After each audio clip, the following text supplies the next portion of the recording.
بص، هو كلام حلو وكل حاجة وفلوس كتير. بس أنا من الناس اللي لسه محمل التطبيق ده جديد. فدخلت. أنا بالنسبة لي كان ذهول ذهول. لقيت الناس اللي عمالة تقلع، واللي عمالة تحط دقيق، واللي عمال يهين في نفسه. أنا قلت إيه ده؟ الناس دي ما بقاش عندها غير إن حاجة تبيعها غير شرفها وكرامتها. ما عندهمش غير كده. فالموضوع كان بالنسبه لي جديد قوي عليا يعني. بس انا عايز اوصل لك نقطه. الناس دي وصلت للمرحله ديت بسبب اول حاجه طبعا ان هم بعدوا عن الدين بطريقه غريبه. ده اول حاجه.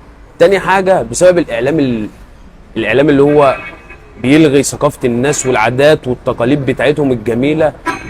وبسبب الفن.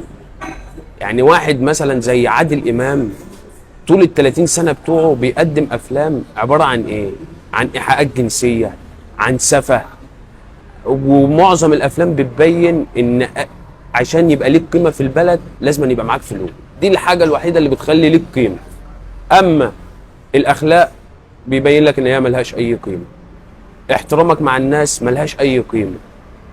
تعليمك والدرجه العلميه بتاعتك ملهاش اي قيمه.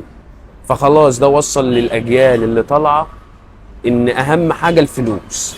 مش تفرق بقى انت هتجيب الفلوس دي منين. هل ان انت هتطلع مراتك معاك في اللايف وتجيب فلوس؟ خلاص طالما هتجيب فلوس مش تفرق معايا، ابقى ديوس عادي. هل اهين كرامتي واعمل اللي الدعم بيقول لي عليه عشان اضحكه ويدعمني؟ خلاص طالما حاجه جايبه فلوس ارمي كرامتي في الارض. تمام. فالتيك توك بقى عباره عن زي مستنقع. تمام. بس انا حابب اوصل لك حاجه. انت لما بتخش التيك توك بتبقى مفكر ان الناس كلها كده. لا. لو التيك توك ده مثلا متحمل عليه الناس منزلاه 100 مليون واحد، هم 100,000 مثلا اللي بيبقوا كده. بس هم من الناس ديت حاجه مختلفه علينا. بنشوف الافعال دي مختلفه، او افعال اول مره نشوفها. فهم دول اللي بيبقوا طالعين على التيك توك، هم دول اللي بيبقوا ظاهرين. تمام. فالناس دي قله قليله في البلد، او قله قليله على البرنامج. بس منهم بيعملوا افعال احنا مش متعودين عليها، ولا عاداتنا ولا تقاليدنا بيقبلوها. فهم اللي بيتشهروا. فاهم حاجه يا عم علي؟ الطريقه اللي هتجيب بيها الفلوس لازم أن تكون، لا، طريقه تكون بترضي الله عز وجل. طريقه بتحافظ بيها على كرامتك وشرفك. مش اي حاجه طالما انت هتجيب بيها فلوس يلا دوس. تمام. فنصيحه مني يا اخويا، لو هتشتغل تجيب 2000 جنيه احسن من 10,000 جنيه في اليوم. كفايه ان انت بعد ما هتطلع تقعد مع الناس على القهوه وبتاع محدش هيتكلم عليك كلمه. محدش يقول لك ده بص كان في تحدي وهان نفسه عشان اسد ولا عشان ايه، حاجات الهجص بتاعتهم دي. يا ريت تغير تفكيرك، ما يبقاش كل التفكير في الفلوس بس. وده اللي انا حابب اوصله لك واوصله للناس اللي هو خلاص بقى دماغهم وكل تفكيرهم ازاي اجمع فلوس. ما بيفكروش طب ايه الطريقه اللي هجمع بيها دي، هل كويسه ولا لا، هل مختلفه مع عاداتي وتقاليدي وشريعتي ولا لا. تمام. فلازم أن تحط الكلام ده في دماغك. وارجو ان تكون الرساله وصلت يا صاحبي.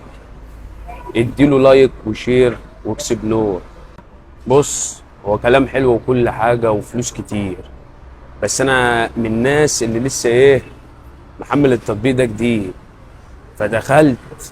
انا بالنسبه لي كان ذهول. لقيت الناس اللي عماله تقلع، واللي عماله تحط دقيق، واللي عمال يهين في نفسه. انا قلت ايه ده؟ الناس دي ما بقاش عندها غير ان حاجه تبيعها غير شرفها وكرامتها. ما عندهمش غير كده. فالموضوع كان بالنسبه لي جديد قوي عليا يعني. بس انا عايز اوصل لك نقطه. الناس دي وصلت للمرحله ديت بسبب اول حاجه طبعا ان هم بعدوا عن الدين بطريقه غريبه. ده اول حاجه. تاني حاجه بسبب الاعلام اللي هو بيلغي ثقافه الناس والعادات والتقاليد بتاعتهم الجميله. وبسبب الفن. يعني واحد مثلا زي عادل امام، طول ال 30 سنه بتوعه بيقدم افلام عباره عن ايه؟ عن ايحاءات جنسيه، عن سفه.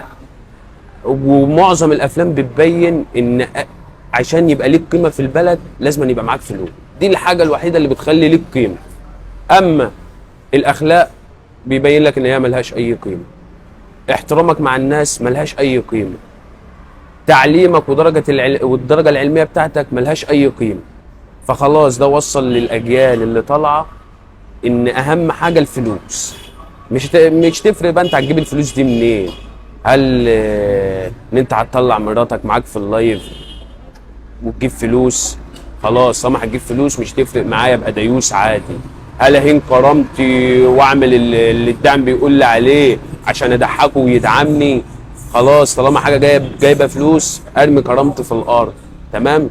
فالتيك توك بقى عباره عن زي مستنقع. تمام. بس انا حابب اوصل لك حاجه، انت لما بتخش التيك توك بتبقى مفكر ان الناس كلها كده. لا، لو التيك توك ده مثلا متحمل عليه الناس منزلاه 100 مليون واحد، هم 100,000 مثلا اللي بيبقوا كده.